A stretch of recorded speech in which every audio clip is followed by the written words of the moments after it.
In this video, I will show you how to repeatedly execute the same set of statements multiple times using a for loop. So for this, first I will show you the syntax part of the for loop. So for is a loop statement. So loop means we are going to execute the same set of statements again and again. That is called loop. Repeatedly, if you want to execute, we will get a requirement that sometimes we need to execute the same set of statements again and again until some condition becomes false. So till then we have to execute them again and again. So for that we can take the help of loops. So there is one loop that is called as for loop. So how do we declare for loop in C language, and what are the things that are expected by the for loop? See, if you see here for loop, it is expected three things. One is from where the loop will start, that is called initialization, and when it is going to stop, you have to put some condition. Have to put some condition, so until the condition becomes false, the loop will run. Whenever the condition becomes false, the loop will terminate. Iteration, how the loop will continue, it is going to either increment or decrement. There is a control variable we are passing inside the for loop. The control variable, each time it is going to be incremented or decremented based on our requirement. After some time the condition becomes false, then it will come out of the loop. See, loop belongs to some set of statements, so we need to enclose them in between the open brace and closing braces. N number of statements, n number of statements are enclosed inside the loop. So that is the syntax of a for loop. Initialization, remember, initialization, condition, iteration.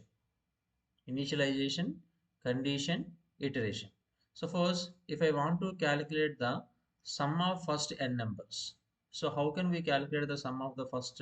So for 10 numbers, 1 plus 2 plus 3 plus 4 plus 5 plus 6 plus 7. Suppose how we are going to evaluate this expression? This is a lengthy expression which is having 10 operands. We cannot, in a single iteration, we cannot execute it. First we will calculate the result of 1 plus 2. I will type here.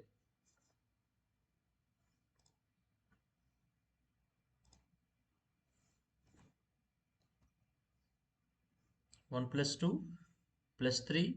So 1 plus 2 result is calculated, and that result is added to the next operand called 3, and that result is added to the next operand called plus 4. That result is added to the next operand called plus 4. That means each time we are calculating addition between two operands at that time. I will show you with a program. So remember the syntax of the for loop.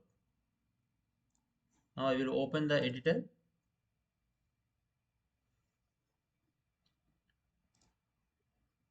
Open the new source file. Include the required header files. Standard header file, that is stdio.h. Standard input output header file. Begin the main method. Now, if any declaration things are there, we have to declare at the beginning itself.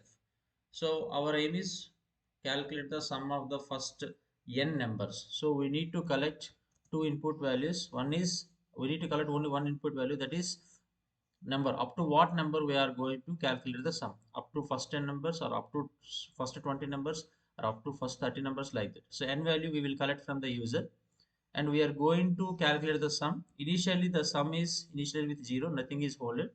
Initially it is 0. How do we collect the input from the user? We will provide a message to the, a description message to the user. Enter a number. After this, the cursor will be displayed on the next slide. Slash n I am giving, and using scanf function we are collecting the input. As it is an integer variable, we are using format specifier as %ld and ampersand n. Our input variable name is n, so ampersand n will catch the value that is entered at runtime. While running our program, it is expecting an input value that is passed, and that is assigned to this variable n. Now once this is ready, then we can begin our for loop. And one more thing here, my inside the my for loop, we have to initialize, we have to put some condition, and we have to either increment or decrement. For that also we need one more variable. Assume that is I. I am taking one more variable to control the for loop. So this is called control variable inside the for loop. So my I value starts from 1. Why I value starts from 1? Because I want to calculate the sum of the first n numbers. First n numbers beginning from 1. Up to what? Up to my entered value, that is called n. Each iteration, how the I value will be changed? By 1. I plus plus means it is a post increment operator. After executing this, I value is incremented by 1. That means if initially I is equals to 1, for the next iteration I value becomes 2. For the next iteration I value becomes 3. For the next iteration I value becomes 4, like that. Until this condition satisfied, the loop will execute. Now, so according to our aim of the program, our aim is to calculate the sum of the first n numbers. So to calculate the sum of the first n numbers, I can like this. Sum is equals to sum plus I. Sum plus I. If you observe here, sum is initially holds 0. In the first iteration, I value is 1. Okay, this one. So 0 plus 1, initially sum is equals to 1 in first iteration. Now, again the control will come back to the for loop. Now I value is incremented by 1. Now what is the I value? I value is 2. Assume that I entered n is 10. N is 10 means 2 is less than or equals to 10. So when 2 is less than or equals to 10, condition becomes false. Why? Because 2 is really less than 10. So condition becomes true. True means then again this one will be executed. Now initially in the first iteration some value is 0, but now some value is 1. The previous iteration sum holds 1. Now the latest value of I is 2. So 1 plus 2. This results 1 plus 2. So like that we can calculate. Once it come out of the loop, the final value that is available in the sum is nothing but sum of first n numbers. So how can we print that output?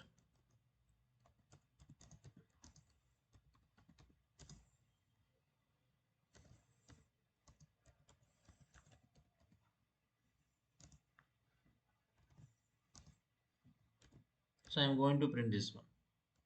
Sum of first n numbers is the result sum. So sum of first of this percentile d is representing input value n, and this percentile d is representing output value, that is called SUM. For the readability purpose, just I am given a lengthy expression like this: sum of the first n numbers, like this. So our typing part is completed. So this is our main logic, how a loop will be helpful to calculate the sum of first n numbers. Now our next job is we need to save this program. So we are currently in the C lab directory. So this is about for loop demo.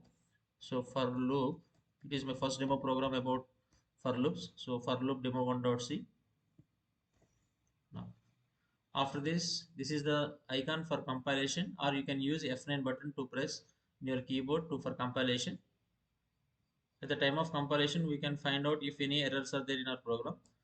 So there are no errors, no syntax related errors. At the time of compilation, the compiler can check the syntax related errors. Now I will try to run the program. When I run the program, it is expected a number to enter. Suppose I want, my interest is I want to calculate the sum of the first 10 numbers. Then I should enter n value as 10. Then the loop will be repeated from 1 to up to 10. N value is 10. So I is equals to 1, I is equals to 2, I is equals to 3, I is equals to 4, I is equals to 10. Now when I value becomes 11, 11 is less than or equals to 10. As this condition becomes false, then it will come out of the loop. Once it will come out of the loop, what is the previous latest value of the sum, that will be displayed here. Now I will run the program, you can watch the result. Suppose I enter 10. Now you can check it. Sum of first 10 numbers is 55.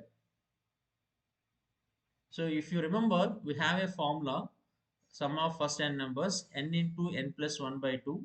In this case, n value is 10. So 10 into 11 by 2, 2 5 is a 10. So 5 into 11, that results 55. If you want to check with some other number, you can do it. Again, I will rerun the program by passing 20. So n into n plus 1 by 2. So 20 into 21 by 2. 2 tens are 20. So 10 into 11, 110. First 20 numbers. Sorry, 20 into 21 by 2. So 2 tens are 10. 10 into 21. 10 into 21 results 210. Similarly, if I apply 30, you can check it. So n into n plus 1 by 2. 30 into 31 by 2, 2 15s are. So 15 into 31, 30 into 31 by 2. N into n plus 1 by 2. 15 into 31 results 465. If you have a doubt, just you can calculate here.